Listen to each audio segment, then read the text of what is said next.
Welcome, my peeps, my peoples. Please like, comment, subscribe, share the video. It'll be greatly appreciated from the bottom of my heart. My peeps, my peoples. Peep Squad is in the building, baby. We going to the top, baby. We're going to bring others with us. So please become a part of Notification Squad. Peep Squad, hit that notification bell, baby. Know each and every time I drop a video and tell me what's on your mind. So let's get into it. Let's talk about Black Ink Crew Season 8, Episode 20. It's going down.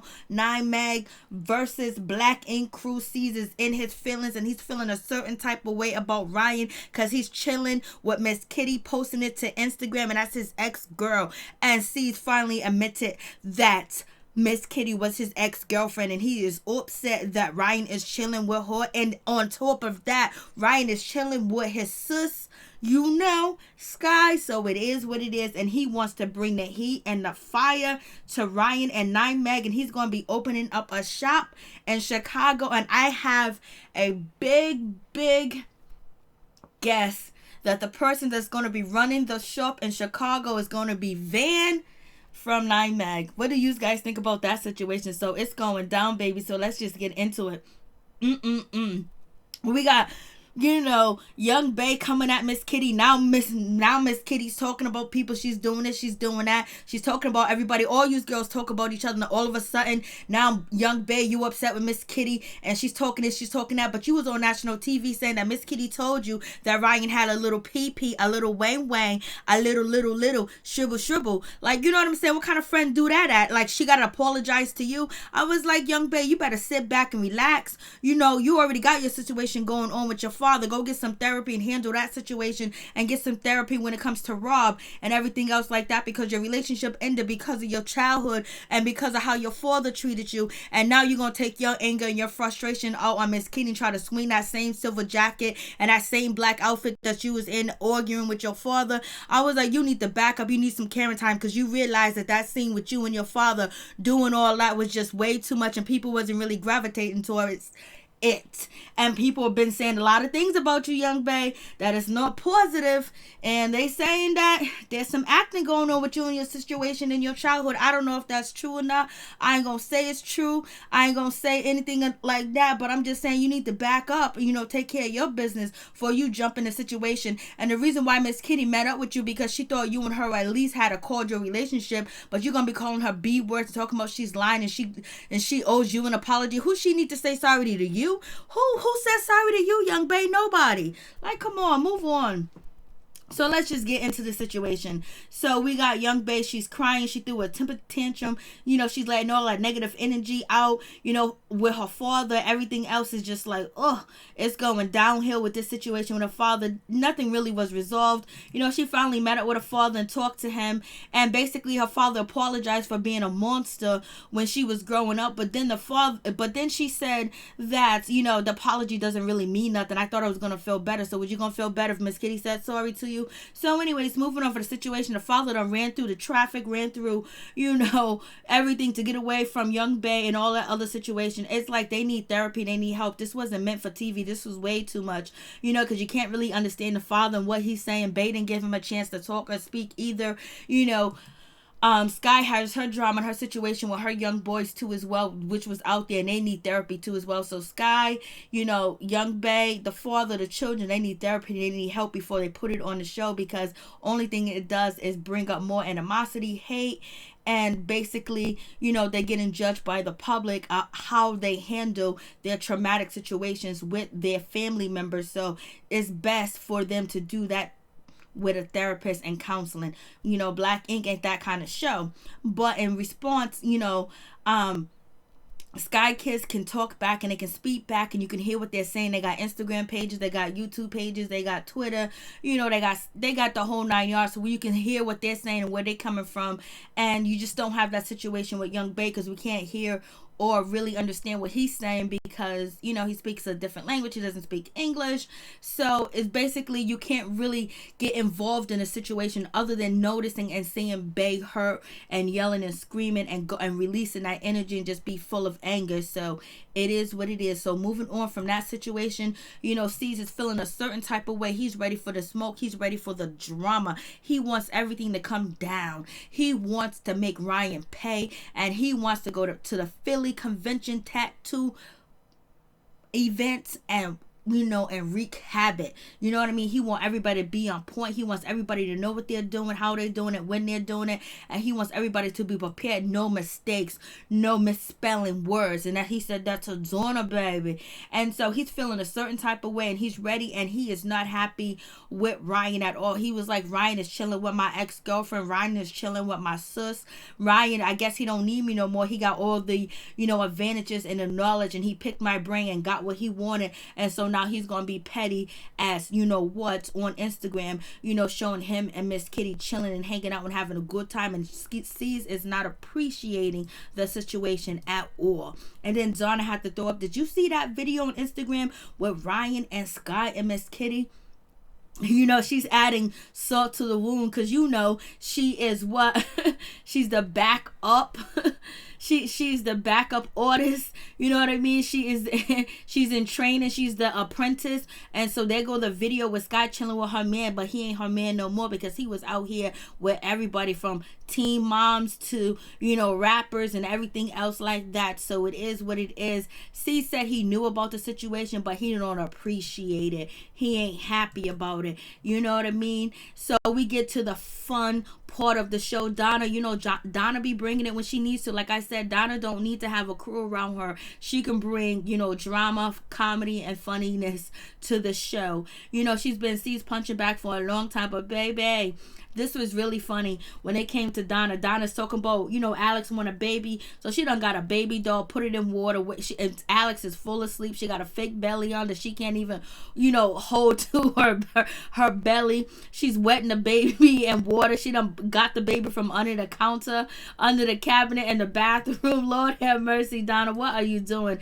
And so Donna, she's trying to wake up Alex and tell him that she done gave birth. She's about to have a baby. You know, you need to wake up. And Alex is like, what the hell is going on? What is happening? Donna's yelling and screaming. He's jumping up. He was like, yo, what happened? How long has I been sleeping? I don't know what's going on with this situation. Donna, what is you doing? Donna is doing improv like a motherfucker.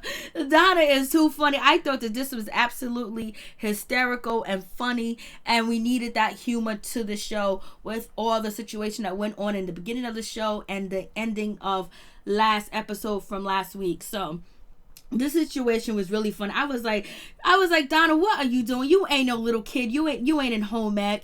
And basically Alex is like, I don't know what's going on. I don't know why she got this baby. She is really crazy. What is going on in her mind and in her head?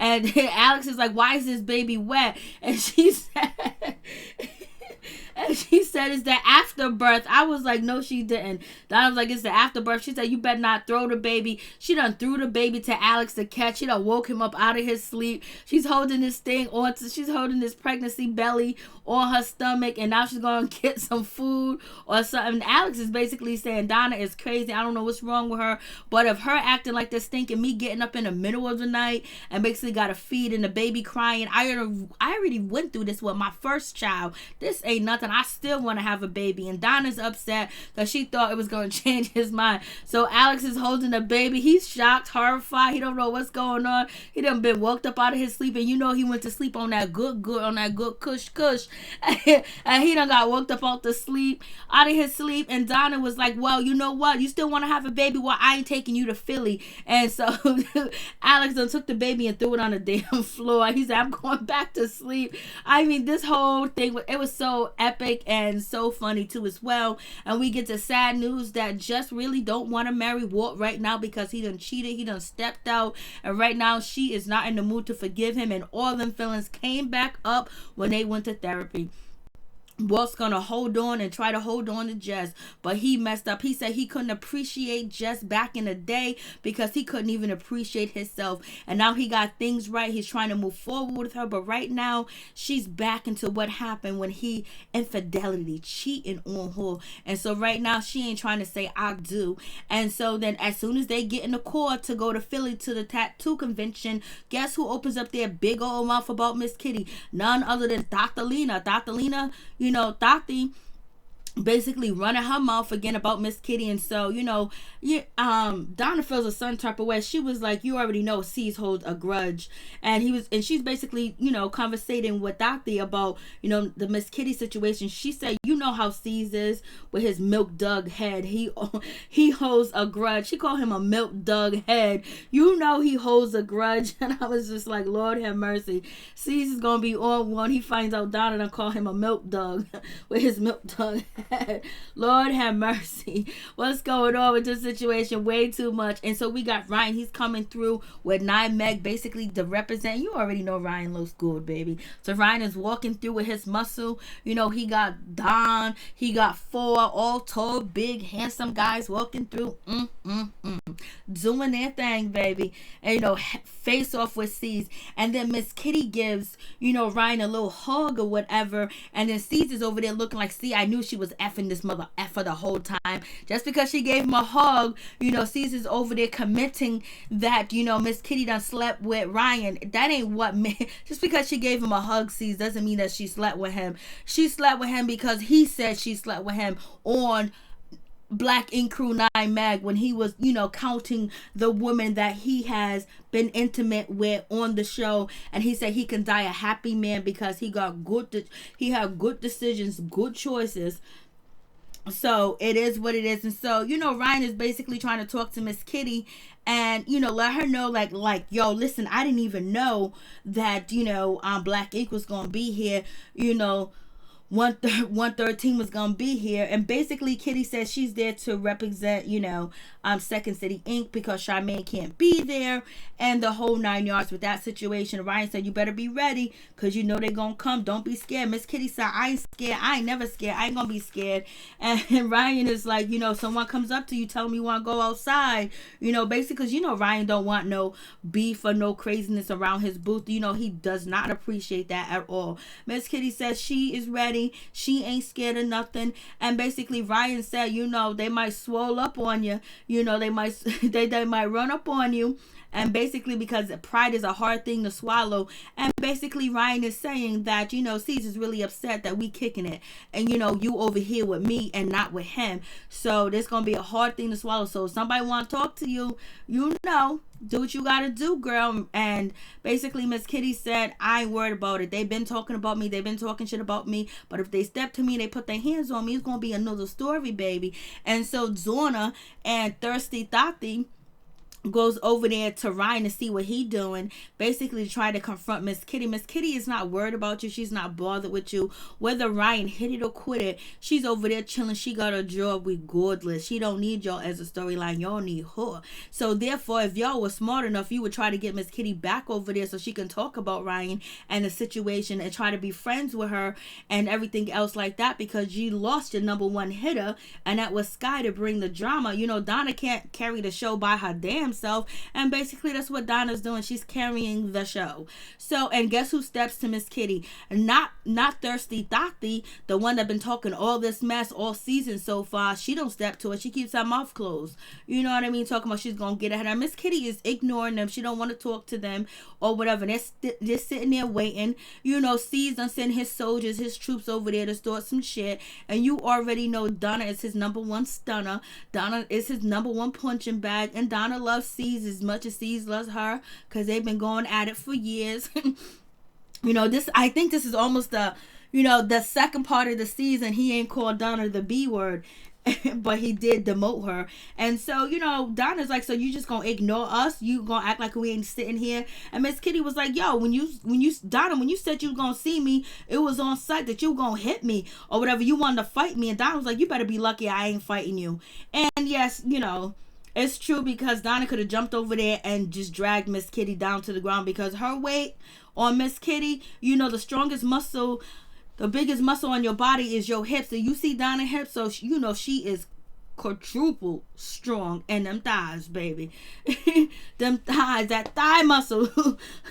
So it is what it is. And so, Miss Kitty was like, you said you gonna hit me, you gonna fight me or whatever. So Donna was like, you talking shit. And then Miss Kitty was like, no, you talking shit on Instagram. And the first person to talk shit on Instagram was Donna. Donna was the first person to keep going, and she even went in with Q. You can check out my What's Going On playlist. Donna came at her first, and then Thirsty Thotty was jealous that Donna was getting attention and people was posting about what Donna was saying about Miss Kitty, and then she jumped in and tried to get at Miss Kitty, and she's been posting a little bit about Miss Kitty, but she's too dry, so nobody paid attention to her post about Miss Kitty. And even Black Ink Crew didn't pay no attention. They used Donna tweets. They didn't even use Thotty tweets. She thought she was Instagram post. She thought she was gonna get her post up there. Donna got her post up there because Donna know what to do, because Donna's what? Entertaining. Not you, Tatiana. So anyways, now Donna is coming at Miss Kitty. Basically, she goes, you better be glad I'm not gonna beat your ass. I was like,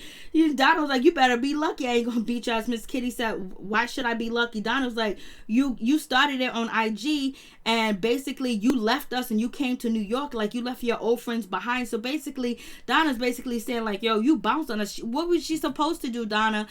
Sees them fired her.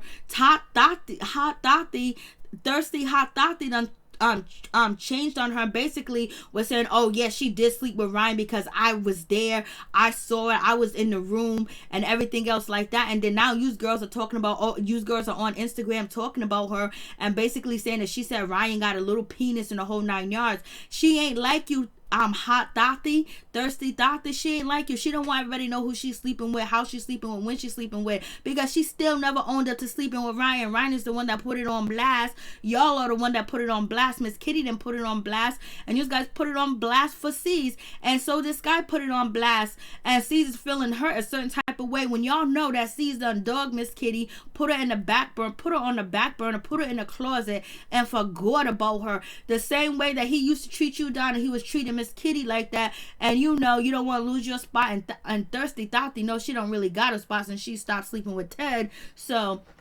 it is what it is with that situation. So I was like, okay. So they're going back and forth. So basically Donna's saying that she's upset that she bounced and she left her New York friends behind. And yes, Kitty could have, kind of like talked to them, but Kitty had just lost her mother and everything else like that. So she was going through that situation. Then she got fired, from Black Ink. The man that she was messing with, the man that she thought was going to be there for her, basically, was dogging her out on the show, talking about once he found out that she had any type of, engagement or any type of physical contact with Ryan behind his back, he was feeling a certain type of way, even though they were separated. So that's why you got to respect Teddy a little bit more, because he would have probably let it ride. But even though he got mad at Thotty, and Thotty ain't messing with that guy no more, so basically Teddy and C's are probably one and the same. And so Ryan done jumped up and he saved Miss Kitty. He came through and was like, y'all gotta move, y'all gotta bounce from that shit. All right, listen up, y'all gotta go. And Donna was like, you cute. Yeah, he's cute, Donna. He's cute, but you ain't his type. You ain't his type, baby. Maybe in a dog, but you ain't his type. Ryan was like, I really got clients over here. Y'all gotta bounce, y'all gotta move, y'all gotta keep it moving. And basically, Donna's upset that she's over there with New York. She's over there with Chicago. And so Donna's feeling a certain type of way. But Donna, you approached the situation so wrong. Donna, if you would have had her back, I think Miss Kitty would have stayed. And then she would have been around. But C's didn't want her there. He fired her. But, C's hire and fire people all the time. But if she would have stayed, C's would have been there torturing her like he used to do you. And so we got young Almighty J. He comes through and he's getting a tattoo, baby. And he got a scar on his face. He got that buck on his face. Somebody cut his face up and shit like that, not too long ago. And he got robbed out there in New York. So he's back in Philly. He's about to get a tattoo. And then once, C's was like, yo, this is young Almighty J, or whatever the case is. He's a rapper. Thirsty hot puss stank Thotty ran over there and gave him a hug and was like, oh my God, let me hug you. She wanted something. I'm so glad he didn't flirt with her thirsty ass. So she runs over there, try to give him a hug. She's always trying to get in somebody. She's always trying to get at somebody. And she's so thirsty. She is thirsting after Donna, knowing that Donna got a man. And I'm so glad that Alex is not cool with the situation for now, but he might change his mind. But here's thirsty, hot Thotty over here hugging on young boy Almighty J, because she realized he's a rapper. She didn't know who he was or his name, but once C's made it known that he's important, he's getting a tattoo. They're talking. Donna comes over there and basically try to be some inspiration and basically try to get in there. Damn well, Donna, you are not going to be tattooing that man. And so, young boy Almighty J, I don't know what his name is. I'm going to call him Young Almighty J. Okay, young Almighty J basically was like, I want to get your name on me, Donna. And Donna was like, okay, that's cute. A 12-year-old flirting with me with his cheesy pickup line. So she was like, let me back up and move away because she know Alex is going to go ham. Then C's end up having a conversation with young Almighty J, and basically young Almighty J was talking about, he got to feed his dudes, he got to feed his people, blasting the third. Caesar was like, yeah, I was feeding this dude and he gonna turn on me. We used to have our booth right next to each other, but he done fronted on me. So young Almighty J don't want to hit his shit. So anyways, it is what it is. It was a cute scene. It would have been even cuter. Donna was like, come on, like, I'm not trying to get with this 12-year-old with his cheesy pickup lines. Young dude's always trying to get with me. So she was like, let me just back up. And so then Alex done heard the shit. Alex done got upset. Alex done got mad. He's in his feelings and he's trying to go after young Almighty J, and basically was like, yo, why you trying to get at my girl? Why you trying to talk to my girl? And young Almighty J was like, who's your girl? Who are you talking about? The girl that was over there, you was getting tattooed. Young Almighty J don't even know who Donna is no more. He was like, and then I guess young Almighty J people was saying like, yo, this is TV. And Alex was like, I don't give a fuck if it's TV. I don't care about if it's TV. Nah, you ain't gonna be flirting with my girl like that. I came to him respectful to tell him to chill out. Yo, that's my girl. The dude was walking away. The scene was gonna be over. But Alex didn't want to let that ride because he got that New York blood in him. So it is what it is. And young Almighty J was like, F that. I don't give a F about his girls. But young Almighty J got security to the neck because after what happened to him in the streets, you already know what it be. And so we got Thirsty Thotty over here talking about who again? Miss Kitty. Oh, Miss Kitty was talking to Donna, but I didn't step in. I didn't say nothing because you a coward. So moving on from that situation, now young Bay wants to talk to Miss Kitty. So young Bay go over there to talk to Miss Kitty, and basically Miss Kitty's telling her like, yo, Donna done turned on me, Tati done turned on me, they was on Instagram talking about me or whatever. And then young Bay was like, oh no, you was talking junk too. You was talking junk about everybody else and all this other stuff. You didn't say that before. And so now she's saying that Miss Kitty's been talking about everybody and all she needs to do is say sorry. But she would have said sorry, you wouldn't have accepted because you was already mad. You was already angry for the situation that went down with your father. You needed to make a scene and make a moment. And you know that Donna and Thirsty Thotty wanted to get at Miss Kitty. Miss Kitty's a big hot commodity when it comes to black ink and Nine Meg. So she met up with you because she thought you was sensible, young babe. But then she's telling you what happened and how she felt about it. And you goes, oh, you're lying. I don't want to hear it anymore. So how's somebody supposed to talk to you when you basically saying they're lying? Instead of saying that she's lying, won't you point out what Miss Kitty did? How did she lie? How is she talking about the other people? What did she say? That's what you should have did. But oh no, young babe got to act like a little kid again and put her hands on her ears. I don't want to listen to what you got to say. You lying. And then young babe's calling her B word and all this other stuff. Then young babe takes her coat and try to hit Miss Kitty. Miss Kitty was like, oh no, Miss Kitty was trying to, get at young babe. So next time it's on, Miss Kitty says on young babe. Young babe was like, I'm tired of her lying.